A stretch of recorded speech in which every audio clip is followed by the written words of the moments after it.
আমি বেহুশ হয়ে গেছি। আমার যখন হুঁশ আসছে, 6 বছরের মাসুম বাচ্চা বলতেছে, আমি হুঁশ ফিরে আসার পরে দেখি আমার ডান হাতটা নাই, আমার হাত আমার সাথে নাই,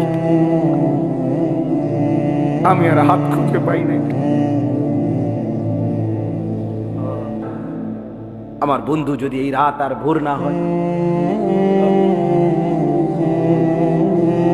এই ঘুম যদি আর না ভাঙে, আল্লাহর কসম, গতকালকের পত্রিকা তো আসছে, ফিলিস্তিনি এক 6 বছরের বাচ্চা, সে সাক্ষাৎকার দিছে, আমি আমার বন্ধুদের সাথে খেলতেছিলাম, হঠাৎ করে বোমা পড়ছে, আমি বেহুশ হয়ে গেছি।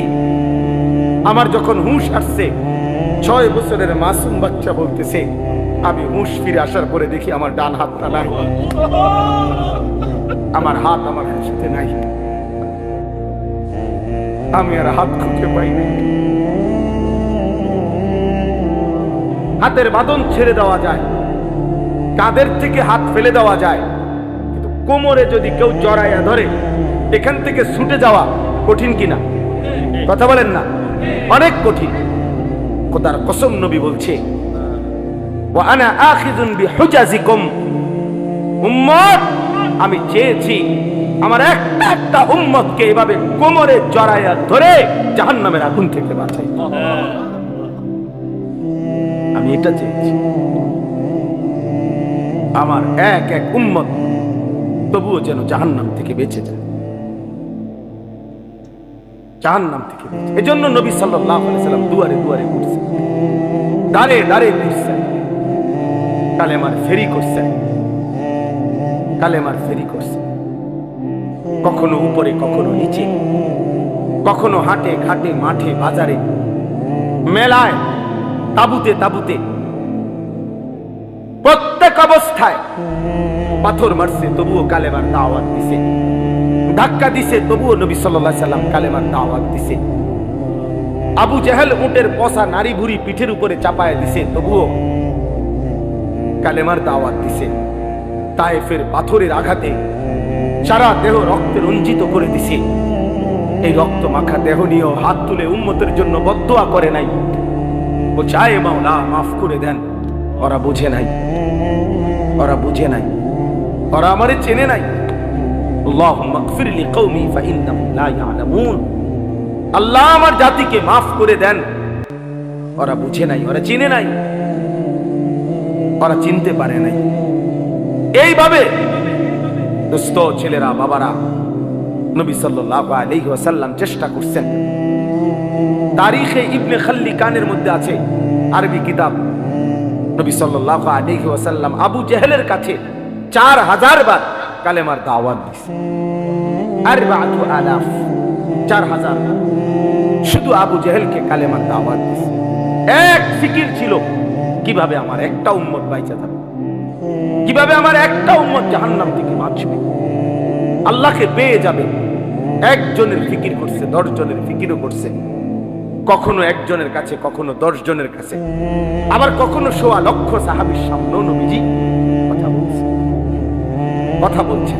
কবি আরশ पर कभी फरश पर, कभी उनके दर कभी दर बदर, गमे आशिकी तेरा शुक्रिया मैं कहां कहां से गुजर गया, कभी हो रास्तों में तन्हा कभी हो गुरूदे सहरा, मैं जुनू का हम सफर हो मेरा कोई घर नहीं। रसूलुल्लाह सल्लल्लाहु अलैहि वसल्लम যেন বলতেন, এটা মেরা কোই ঘর নেই, আমার কোনো ঘর নাই, উম্মতের দুয়ারই আমার ঘর, উম্মতের দুয়ারই আমার ঘর। কবি হো রাস্তু মে তন্হা, কখনো রাস্তায় আমি একাকী ঘুরছি, আল্লাহর কথা ফেরি করছি, কখনো শূন্য মরুভূমিতে একাই হাঁটছি, উম্মতের জন্যই চোখের পানি ফেলছি, চোখের পানি ফেলছি। এই জন্য ভাইয়া, এই আজকের এই মাহফিলের ইন্তজাম যারা করছেন, আমার প্রথম কথাই, এই ফিকির কলিজার মধ্যে থাকতে হবে আমাদের। মুসলমানের এই নওজোয়ান এরা নামাজ পড়বে শতভাগ পণ্ডিত। আমাদের এই যে ভরপুর ছেলে, আলহামদুলিল্লাহ এখন রাত 12টা 9 বাজে, রাত গভীরে যারা আল্লাহর কথা শুনতে বসছে, তারা ইচ্ছা করলে তাদের কলিজার ভিতরে যদি আল্লাহর মহব্বত কলিজা ছিঁড়ে বুঝানো যাইতো, তারা আজকের 5 ওয়াক্ত নামাজের সেজদাও দিত। কিন্তু প্রিয় বন্ধু, তোমরা ইনসাফ করো, অনেক ছেলে তোমরা আলহামদুলিল্লাহ এত রাত পড়ছো, এক মৌলবীর বয়ান শুনতা, কিন্তু এমন অনেকেই আছো যারা আজকের সারা দিনে 5 ওয়াক্ত নামাজের 1 ওয়াক্ত নামাজও পড়ো নাই। হায় বন্ধু, আমার দোস্ত, আমার সন্তান, আমার ছেলে, আমার ছোট ভাই, তুমি করলাটা কি? কারে নারাজ করলা? কারে নারাজ করলা? কেমনে পারলাম? কেমনে সম্ভব হইল এই বেনামাজি জিন্দিগি? এশার নামাজও পড়লা না, এই অবস্থায় দোস্ত যদি ঘুমাও, অনেকে রাত ভোর জেগে জেগে নারী দেখো, ছবি দেখো, মোবাইলের অস্থির দৃশ্য দেখো, নারী আর ছবি দেখে প্রিয় বন্ধু ছেলেরা শরীর তো নাপাক হয়, হারাম বীর্যপাত হলে শরীর তো নাপাক হয়। এশার নামাজও পড়লা না, শরীরটাও নাপাক, এই অবস্থায় ঘুমায় রইলা। আমার বন্ধু, যদি এই রাত আর ভোর না হয়, এই ঘুম যদি আর না ভাঙে, আল্লাহর কসম, গতকালকের পত্রিকা তো আসছে, ফিলিস্তিনি এক 6 বছরের বাচ্চা, সে সাক্ষাৎকার দিছে, আমি আমার বন্ধুদের সাথে খেলতেছিলাম, হঠাৎ করে বোমা পড়ছে, আমি বেহুশ হয়ে গেছি। আমার যখন হুঁশ আসছে, 6 বছরের মাসুম বাচ্চা বলতেছে, আমি হুঁশ ফিরে আসার পরে দেখি আমার ডান হাতটা নাই, আমার হাত আমার সাথে নাই, আমি আর হাত খুঁজে পাই নাই। কত অনাথ, কত অসহায়, কত বাচ্চা বাবার স্নেহ, মায়ের আদর থেকে বঞ্চিত। প্রিয় বন্ধু, প্রিয় ছেলেরা আমার, বাবারা আমার, ইনসাফের সাথে ভাইব। এই পৃথিবীতে এই মুহূর্তে রানী মুসলমানের পবিত্র লাশ বোমার আঘাতে উপরে উঠে টুকরা টুকরা হয়ে ছিন্ন ভিন্ন হয়ে গেছে। ফিলিস্তিন যেন আরেকবার উহুদের ময়দান দেখাইছে যুবক। সেই আমিরে হামজার পবিত্র লাশ যেভাবে উহুদের যুদ্ধের মধ্যে কাইটা টুকরা টুকরা করা হয়েছে, ফিলিস্তিন গাজার জমিনে আমার ইমানদার মুসলমান ওইরকম ছিন্ন ভিন্ন লাশ দেখাইছে। এমন দুর্বিষহ মুসলমানের যখন হালাত, মা যখন কাঁদে, শিশু যখন কাঁদে, রক্তের উপরে যখন ইমানদার গড়াগড়ি খায়, এই যুবক, এই অবস্থায় তুমি উলঙ্গ ছবি দেখো, মোবাইল দেখো, নাচ দেখো, একটা সাজদা দাও না, এটা ইনসাফ না যুবক, এটা মুসলমানের বাচ্চা হইতে পারে না, এটা ইমানদারের সন্তান হইতে পারে না। বেটা তুই, বেটা তুই কোনো মানুষের বাচ্চা না, বেটা তোর ভিতরে কোনো ইনসানিয়ত বলতে, মনুষ্যত্ব বলতে বলতে কিচ্ছু নাই বেটা। তোর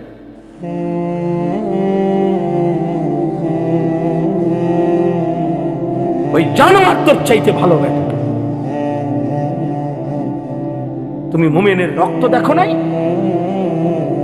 তুমি মুসলিমের আহাজারি শোনো না? ওমা লাকুম লা তুকাতিলুনা ফি সাবিলিল্লাহ ওয়াল মুস্তাদাফিনা মিনার রিজালি ওয়ান নিসাই ওয়াল বিলদান আল্লাযীনা ইয়াকুলুনা রাব্বানা আখরিজনা মিন হাযিহিল ক্বরিয়াতি যালিমি আহলুহা। আল্লাহ বলে, তোমাদের কি হলো? তোমরা কেন আল্লাহর রাস্তায় জীবন দিচ্ছ না, জিহাদ করছো না? অথচ দুর্বল পুরুষ, শিশু, বৃদ্ধা, নারী, বাচ্চা চিৎকার করে বলছে আর আল্লাহকে ডাকছে, মাওলা জালেমের এই জমিন থেকে আমাদেরকে রক্ষা করো মাওলা। ফিলিস্তিনি মা আহাজারি করছে, বোন আহাজারি করছে, ছেলে আহাজারি করছে, 6 6 বছরের মাসুম বাচ্চাও কাঁদতেছে, কোনো কান্না, কোনো চোখের পানি, কোনো রক্ত, শহীদের কোনো লাশ, তোমাদের যাদের কলিজার মধ্যে একটু বিবেক নাড়াইল না, তোমরা কেমন মানুষ? বলো ভাই, ইনসাফ করো, ইনসাফ করো, রহম করো দোস্ত, রহম করো। ছেলেরা এত অসভ্যতা মানা, এই ছেলে নামো, নামো এখান থেকে, বেটা ফালতু কথা কারবে না।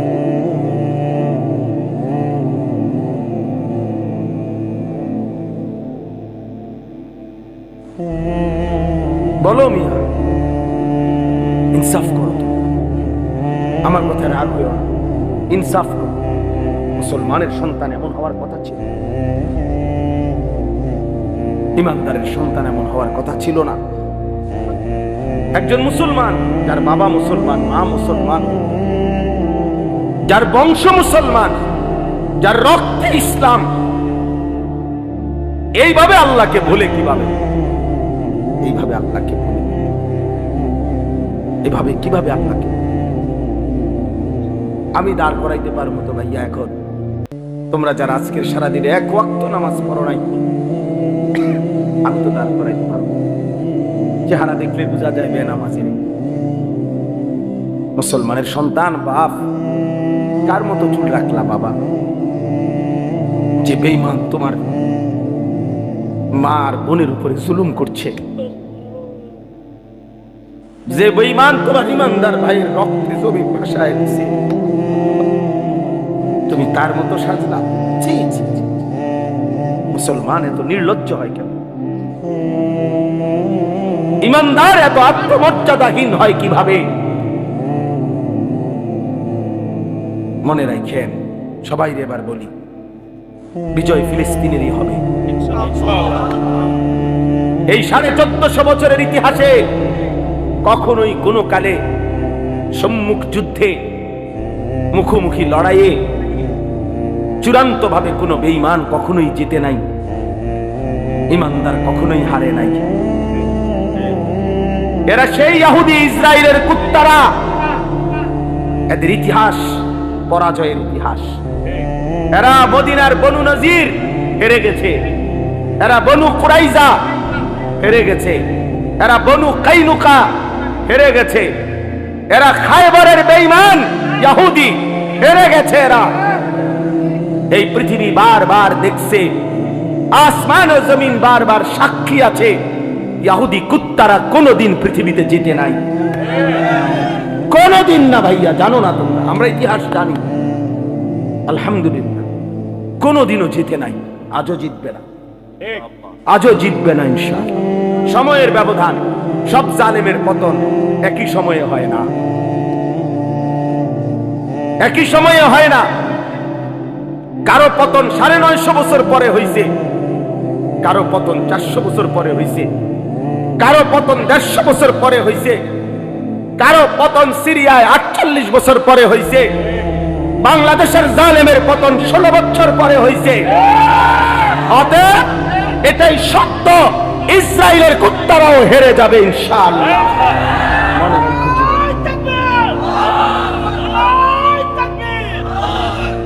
এতে কোনো সন্দেহ নাই, এতে কোনো সন্দেহ নাই। কিন্তু দেখার বিষয় হলো, আল্লাহ তাআলা ঈমানের বিজয় দিবে, ঈমানের বিজয় দিবে। ফিলিস্তিন হারে নাই, মাটির নিচে হাজার হাজার মুজাহিদ অক্ষত আছে, মুজাহিদ জেগে আছে, ঈমানদার জেগে আছে। অতএব যুদ্ধের চূড়ান্ত ফয়সালা মুমিনের বিজয়, ফিলিস্তিনের বিজয়। কিন্তু দেখার বিষয় হলো, আল্লাহর দ্বীনের জন্য তুমি কাজে লাগলা কিনা? বিজয় আল্লাহ করাবেনি, বিজয় হবেই হবে, কোনো সন্দেহ নাই ইনশাআল্লাহ। তো তুমি ইসলামের জন্য কাজে লাগলা কিনা? আমার যুবক, তুমি নষ্ট হইও না, আমার নওজোয়ান তুমি নষ্ট হইও না। আমি এই মাত্র বলছি, আজকে আমাদের পূর্বপুরুষ, আলহামদুলিল্লাহ, আমাদের দাদারা, বাবারা, আমাদের জেনারেশন, আমরা যারা 40-45 বছরের বয়সী, আমাদের পূর্বপুরুষ দাদা বাবা আকসারি দিনদার ছিল, তিন পুরুষ দিনদার ছিল।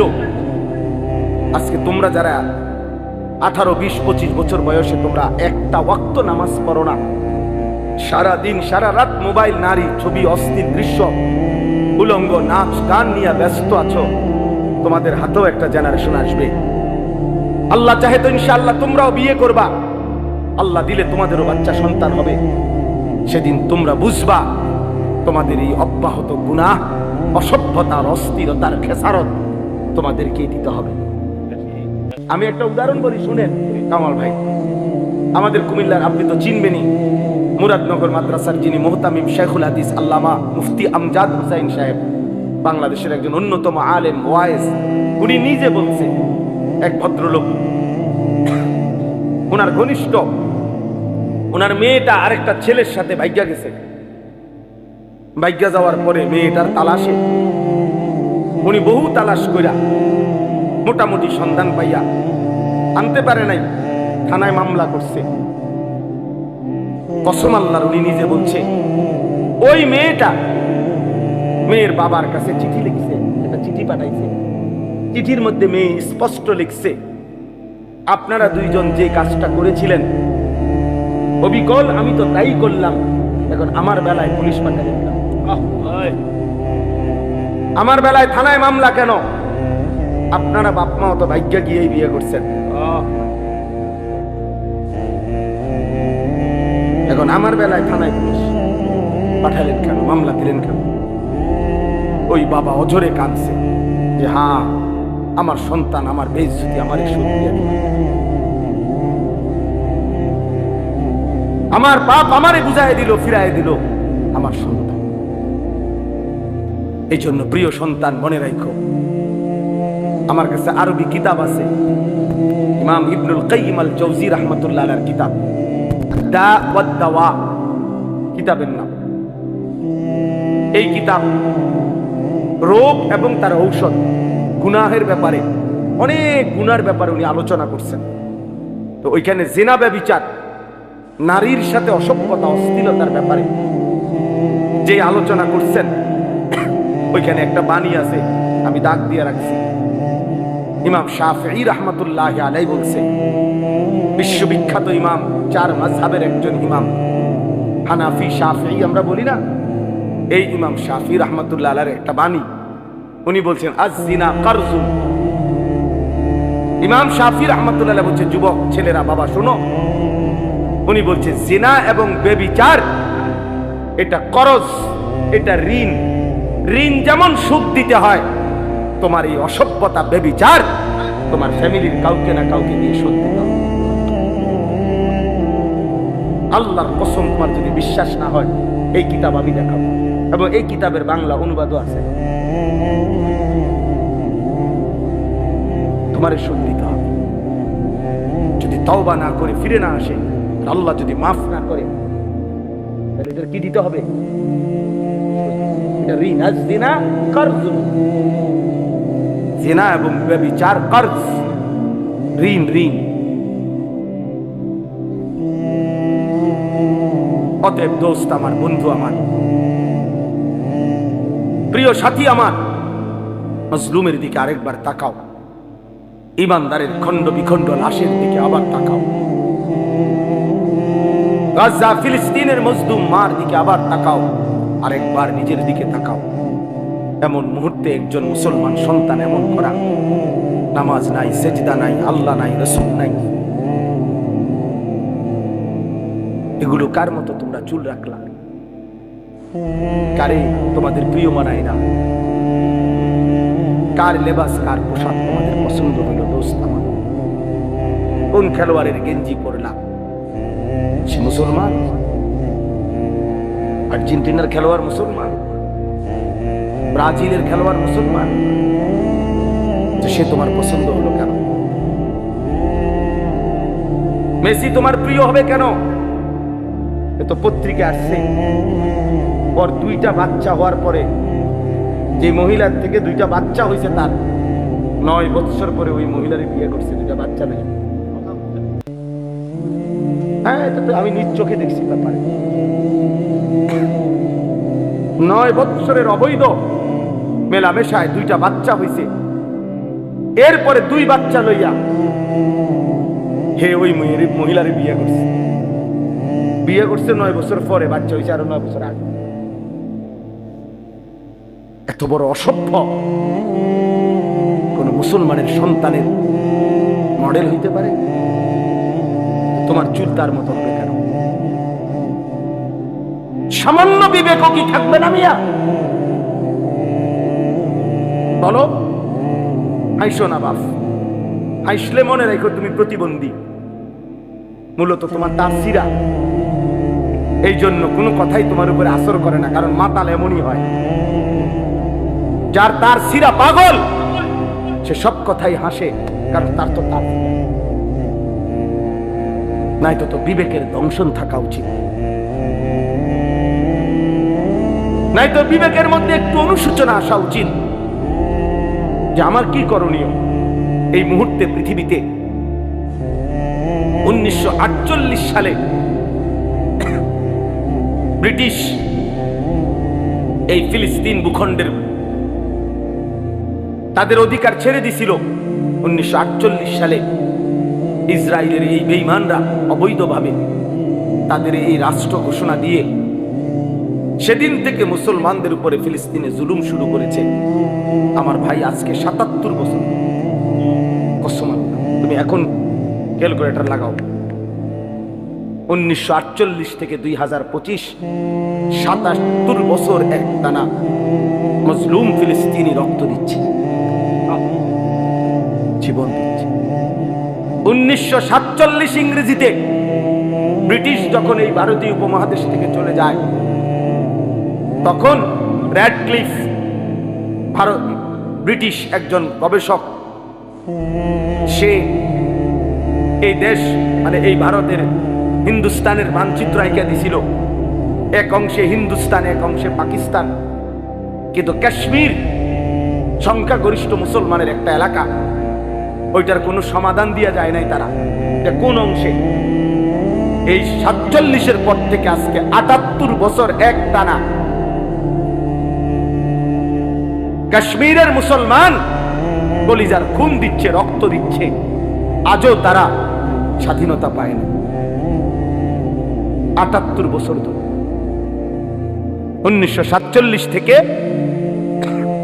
2025। 1964 ইংরেজিতে সর্বপ্রথম রোহিঙ্গার মুসলমানরা জুলুমের শিকার হয়েছে, শুরু হয়েছে। এই সামরিক সরকার, জান্তা সরকার তাদের উপরে জুলুম শুরু করছে। আজকে বরাবর 61 বছর, 2025 সাল 64 থেকে, প্রিয় বন্ধু, 61 বছরেও রোহিঙ্গা মুসলমানরা তাদের আজাদি পায় নাই। তারা তাদের জমিনের মালিকানা বুঝে পায়। এই জন্য আমার দোস্ত, ইনসাফের সাথে ভাই, একবার যদি পিছলা খাও আরেকবার দাঁড়াইতে কষ্ট হয়ে যায়।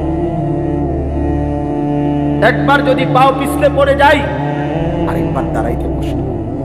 তাহলে 77 বছর মজলুম ফিলিস্তিনি মার খাবে, 78 বছর কাশ্মীরে রক্ত ঝরবে, 61 বছর টানা রোহিঙ্গা রক্ত ঝরবে। তোমার উপরে আমার উপরে কখনোই কোনো মুসিবত আসবে না এমন কাগজপত্র গ্যারান্টি করা আছে তো? বলো না, একটা ছেলে বলো। তাইলে বাবা তুমি কেমনে আরো নিশ্চিন্ত হয়ে গেলা? তুমি এমন নিরাপদ হয়ে গেলা কিভাবে যে তোমার এক ওয়াক্ত নামাজ নাই, সেজদা নাই, আল্লাহ নাই, রাসূল নাই, হালাল হারামের কোনো পাক নাফাকের কোনো পাক ধারণা। একটা মোটরসাইকেল জিন্দিগি, একটা মোবাইল জিন্দিগি, একটা নারীর সাথে প্রেম, এটাই জীবন। চুলের ফ্যাশন, এটাই জীবন বানায় ফেলছো। বন্ধুদের সাথে অসৎ আড্ডা, কিছু অশ্লীল বিশ্রী বাজে কথাবার্তা, নিজেদের মধ্যে অসভ্য নোংরা কথাবার্তা, এটাকেই জীবনের আনন্দ, হাসি খুশি বানায়। অসভ্যতা আনন্দ হয় কেমনে ভাইয়া? প্রিয় ভাই বলো, কোন কোন কিতাবে লিখছে, কোন বইতে লিখছে, কোন ডিকশনারিতে যে নোংরামিটা আনন্দ, অসভ্যতা আনন্দ? তুমি একটা মেয়ের পিছনে ঘুরলা, এটা তো অসভ্যতা, এটা তো আনন্দ না। তুমি উলঙ্গ ছবি দেখলা, এটা তো নোংরামি, এটা তো আনন্দ হইতে পারে না। অশ্লীলতা তো পৃথিবীর কোনো ভাষায়, কোনো দেশে, কোনো ধর্মে অশ্লীলতাকে আনন্দ বলে না, অসভ্যতাকে আনন্দ বলে না। অতএব ইনসাফ করো।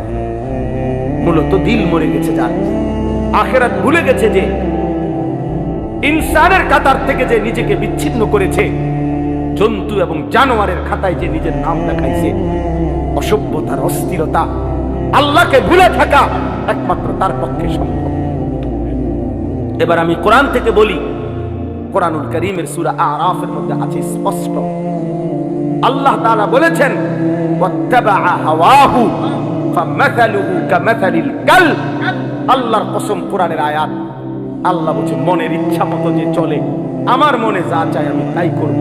ওয়াত্তাবা হাওয়াহু, যে তার নফসের মনের চাহিদার অনুসরণ করে। কিসের আল্লাহ, কিসের রাসূল, কিসের কোরআন? বাদ দে বেটা, এডি হুজুরদের এসব কথা বাদ। আমার মনে যা চায় তাই করব। চুল আমার ইচ্ছা মতো, জামা আমার ইচ্ছা মতো, পোশাক আমার ইচ্ছা মতো, মন চাইলে খাড়াইয়া মুতলাম, মন চাইলে বইয়া মুতলাম, মন চাইলে মানুষের মেয়েরে বিরক্ত করলাম, মন চাইলে সারা রাত উলঙ্গ ছবি দেখলাম, যা ইচ্ছা তাই করলাম। আমার বাবার সম্মান, মার সম্মান, কিচ্ছুর আমার কোনো পরোয়া নাই। আল্লাহর কসম, কোরআনে আল্লাহ বলছে এমন জীবন যার, তার দৃষ্টান্ত কামাসালিল কালব, কুত্তার মতো, কুত্তার মতো, কুত্তার মতো। এই নাফরমান, এই জিন্দেগি কুত্তার জিন্দেগি, কুত্তার জিন্দেগি। এজন্য বেনামাজ মনে রাখিস, তোর জিন্দেগি কুত্তার জীবন। সেজদাবিহীন যুবক, মনে রাখিস তোর জীবন কুত্তার জীবন। সারা রাত উলঙ্গ ছবি দেখো যারা, নারী ছবি, মোবাইলের অস্থির দৃশ্য, মনে রাখিস বেটা তোর জীবন কামাসালিল কুত্তার জীবন, জানোয়ারের জীবন। এই একবার সুযোগ পাইছি, একবারই বললাম, আরেকবার আসতে হবে জরুরি, আরেকবার আসার কোন প্রয়োজন। আর যদি না বাঁচি, আরেকবার যদি বলার সুযোগ না পাই,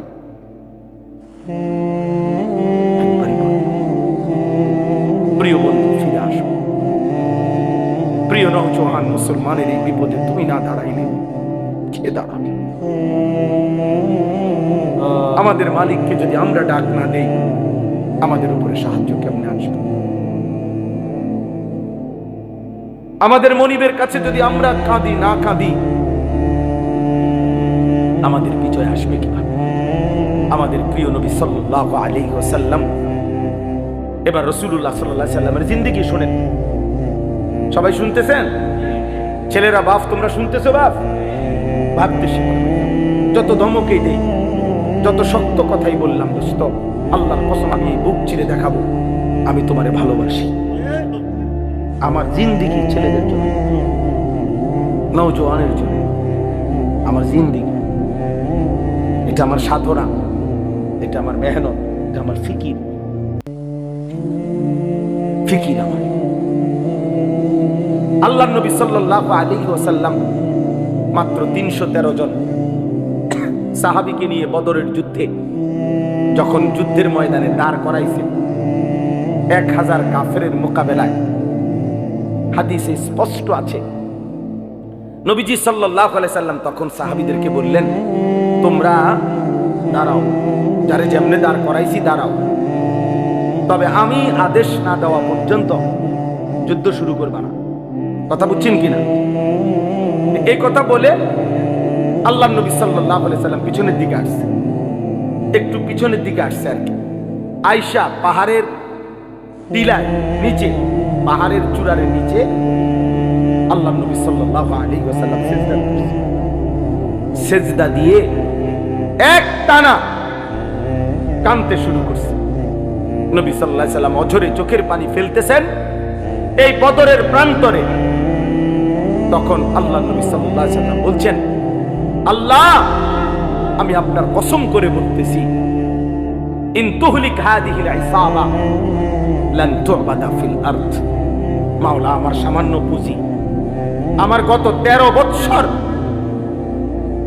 আমার গত 13 বৎসরের মক্কার মেহনত, মদিনার 6 মাস বা 1 বছর, আমার এই 14 বছরের কাছাকাছি সময়ের মেহনতে আমার এই 313 জন সাহাবী, আমার পুঁজি আমি দাঁড় করাইছি ময়দানে।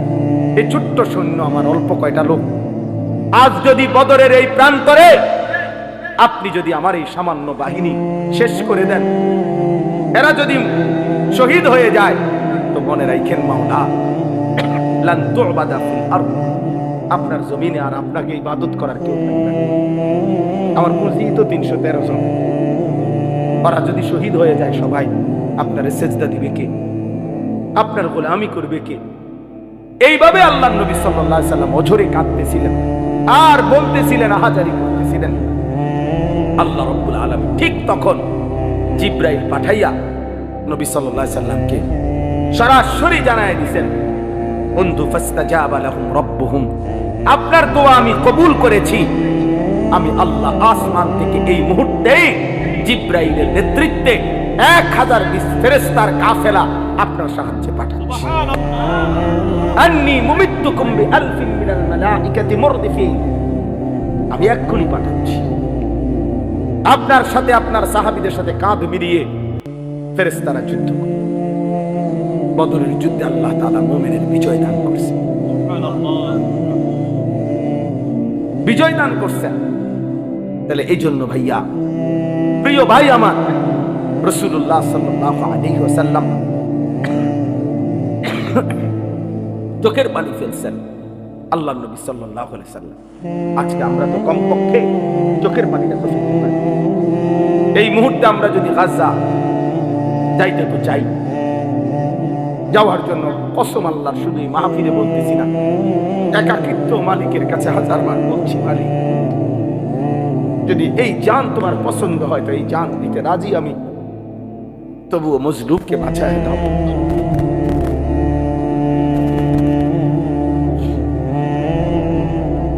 যে সারা বাংলাদেশ ব্যাপী যখন মিছিল হয়েছে আমাদের, সবাই আমরা মিছিল করছি, আলহামদুলিল্লাহ আমরাও মিছিলে গেছি, আমরাও মিছিল। আমার ছোট ছেলে, আমার 2 ছেলে, আমার বড় ছেলে 13 বছর, ওরে আমি সাথে দিছি। তো আমার 7 বছরের ছোট ছেলে, এই যে আমাদের সারা দেশ একসাথে যে মিছিল করলাম আমরা, 7 বছরের ছেলে ভয় ধারায় আছে। তা আমি বললাম, তুমি ছোট মানুষ, তুমি যাইও না। আলহামদুলিল্লাহ মালিকের দয়া, আমার বিবি ভয় আমারে বলতেছে যে আমার পক্ষ থেকে আমি আমার ছোট দিদি কসম আল্লাহ বলছে ওরও নিয়ে যাও, এটা আমি আমার পক্ষ থেকে দিলাম। অতএব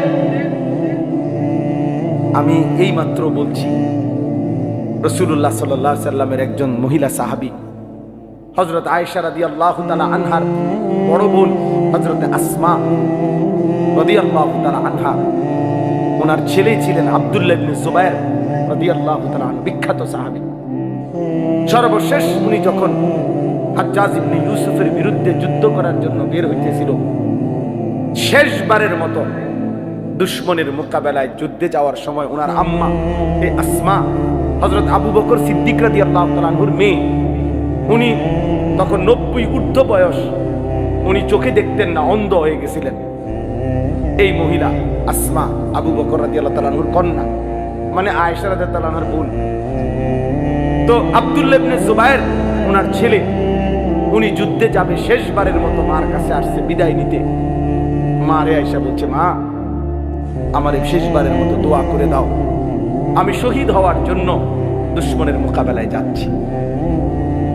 তো মা তো চোখে দেখে না, আমরা নিজে উর্দু কিতাবে পড়ছি।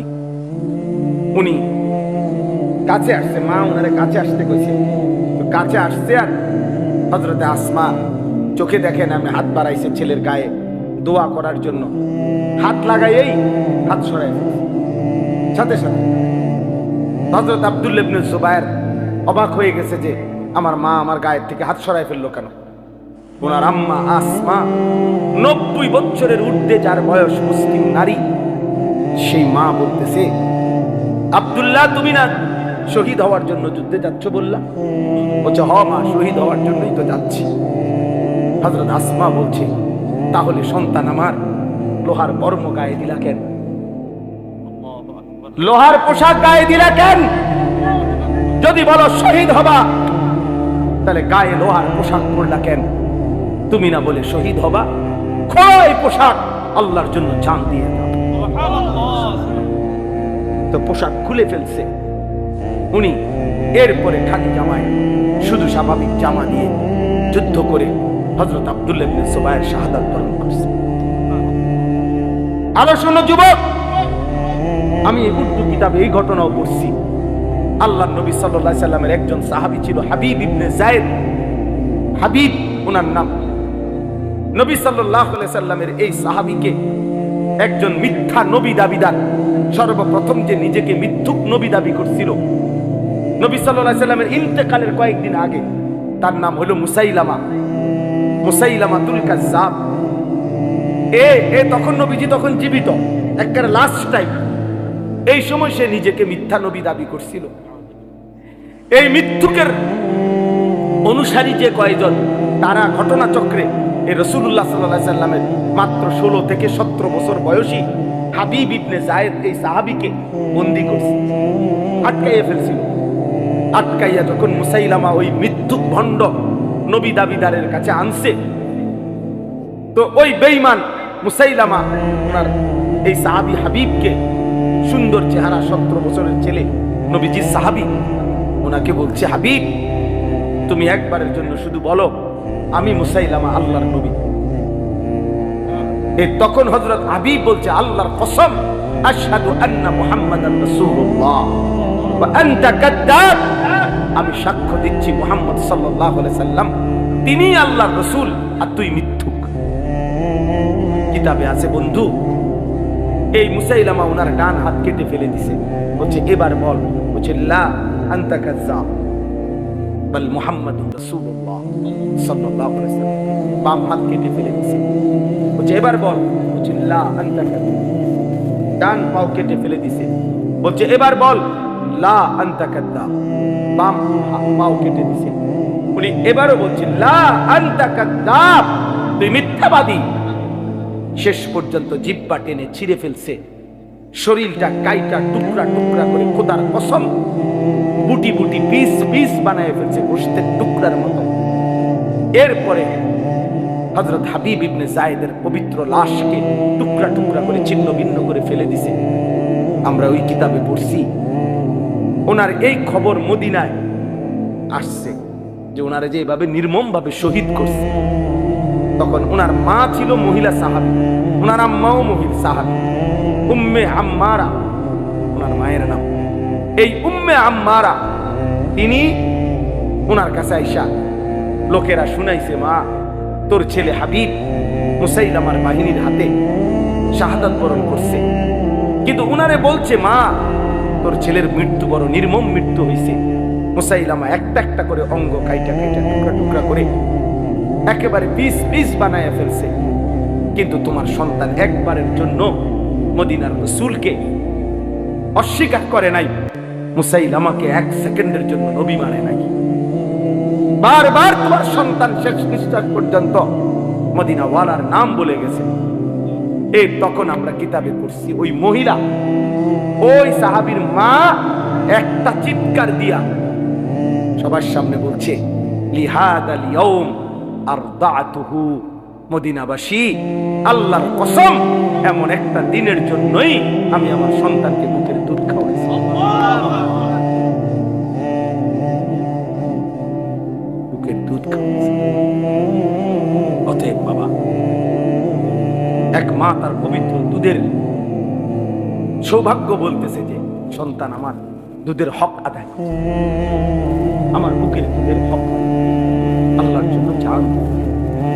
আজকে তোমাদের মারাও 2 বছর তোমাদের দুধ পান, তোমাদের বাবা হাজারো বার তোমাদের মুখে আলেম জুমা, তোমাদের বাবার ঘাম ঝরানো টাকা নিয়ে সংসার চালায়, বিনিময়ে মা বাবাকে রাসূলুল্লাহ সাল্লাল্লাহু আলাইহি ওয়াসাল্লাম 23 বছরে কি পরিমাণ কাঁদছেন। আমি প্রায় বলি এই কথাটা, যে নবী সাল্লাল্লাহু আলাইহি ওয়াসাল্লাম অসংখ্য উম্মতের আমলনামা দেখে যখন দেখবে পৃষ্ঠার পর পৃষ্ঠা নামাজ নাই, রোজা নাই, হালাল হারামের কোনো অনুভূতি নাই, পাক নাপাক বলতে কিচ্ছু নাই, 30 বছর ফজরের নামাজ পড়ে না, এমন উম্মত 40 বছর কোনদিন হারাম ছাড়া হালাল খায় নাই, সুদের ব্যবসা করে গেছে 40 বছর, দাড়ি কাইটা গেছে 30 বছর, মিথ্যা বলছে, 60 বছর বয়স, আমল নামায় দেখা যায় বিড়ি আর সিগারেট ছাড়া কোনো দিন বাকি নাই, গালি ছাড়া কোনো দিন নাই, নাচ গান টেলিভিশন ছাড়া কোনো রাত নাই। আল্লাহর কসম, নবী সাল্লাল্লাহু আলাইহি সাল্লাম ওই উম্মতের দিকে তাকাইয়া চোখের পানি ফেলে কি বলবে, উম্মত আমার 23 বছরের চোখের পানি, আমার তায়েফের রক্ত, আমার উহুদের দান দান শহীদ বিনিময়ে এই আমল নামা।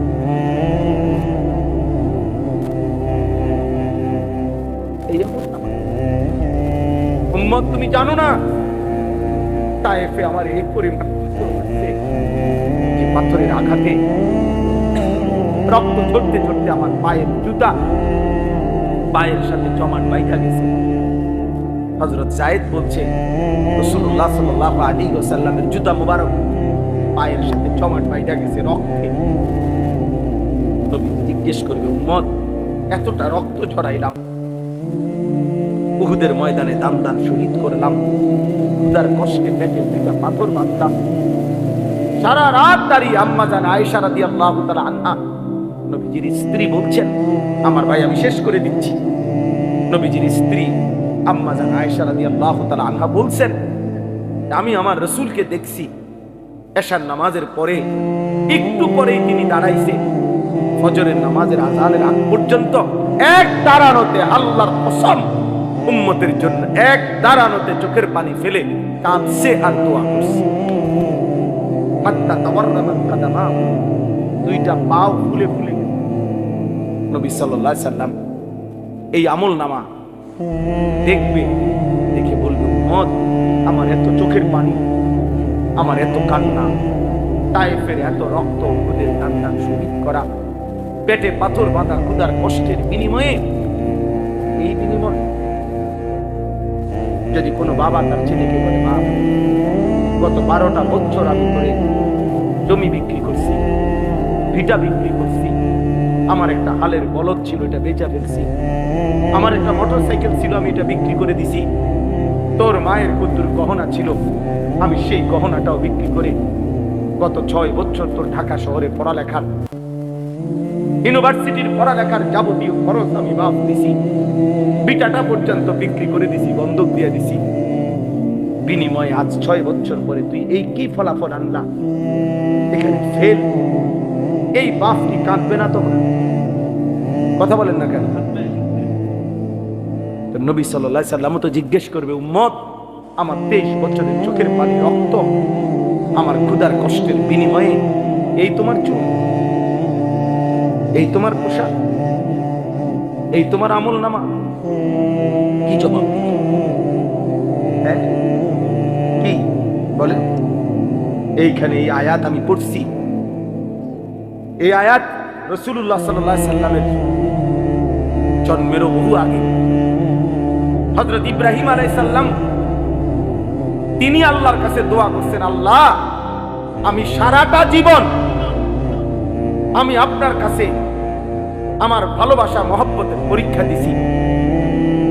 ওয়া ইযিবতালা ইব্রাহিমা রাব্বুহু বিকালিমাতিন ফাআতাম্মাহুন্না, আল্লাহ ইব্রাহিম আলাইহিস সালামকে বহু পরীক্ষা করছে, বহুবার, প্রত্যেক পরীক্ষায় ইব্রাহিম আলাইহিস সালাম গোল্ডেন এ প্লাস পাইছে, ফাআতাম্মাহুন্না, উত্তীর্ণ হইছে ইব্রাহিম আলাইহিস সালাম প্রত্যেকবার। ছোট্টবেলা থেকে নিয়ে এই যতবার পরীক্ষা করছে, প্রতি পরীক্ষায় উত্তীর্ণ হওয়ার পর তাফসীর মাআরিফুল কোরআনে আমি পড়ছি, আল্লাহ তাআলা 70 বার ইব্রাহিম আলাইহিস সালামকে মোট পরীক্ষা করছে। কোন বর্ণনায় আছে 40 বার, কোন বর্ণনায় আছে 30 বার। এই 70 বারের পরীক্ষায় প্রত্যেকবারে তিনি পাশ করছেন। 70 বারের পরে আল্লাহ তাআলা ইব্রাহিম আলাইহিস সালাম দোয়া করার সুযোগ পাইছিলেন, দোয়া করার কিছু চাইবার।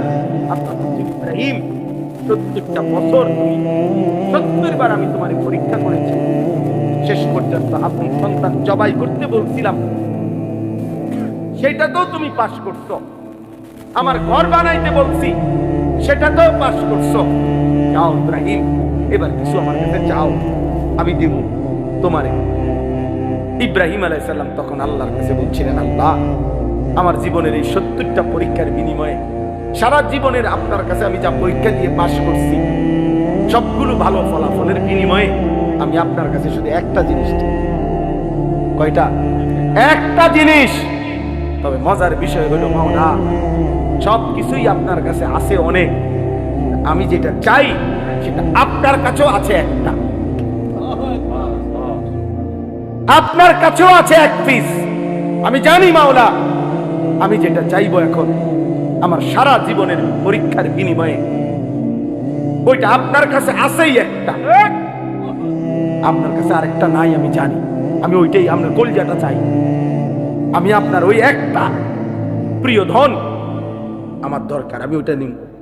আল্লাহ বলছে, বলো না ইব্রাহিম, দিমু যেহেতু সিদ্ধান্ত নিছিয়ে তোমার আজকে, কও চাও, যেটাই চাও, যত প্রিয়ই হোক আমার, আমি দেব ইব্রাহিম, বলো তুমি।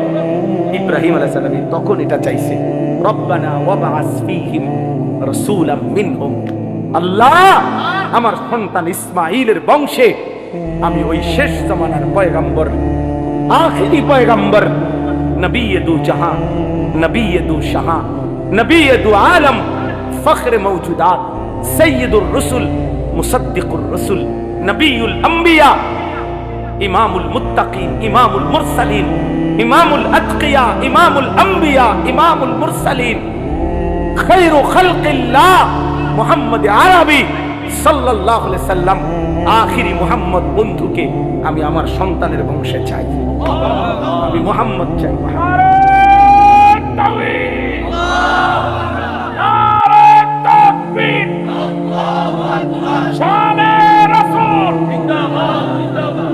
বুঝছুনি ভাইয়া? রব্বানা ওয়াবআস ফীহিম রাসূলাম মিনহুম। আল্লাহ, আমি ওই কলজাটা চাই, আমি আখিরি রাসূল চাই, শেষ পয়গম্বর চাই, আমি বন্ধু মুহাম্মদকে চাই সাল্লাল্লাহু আলাইহি ওয়াসাল্লাম।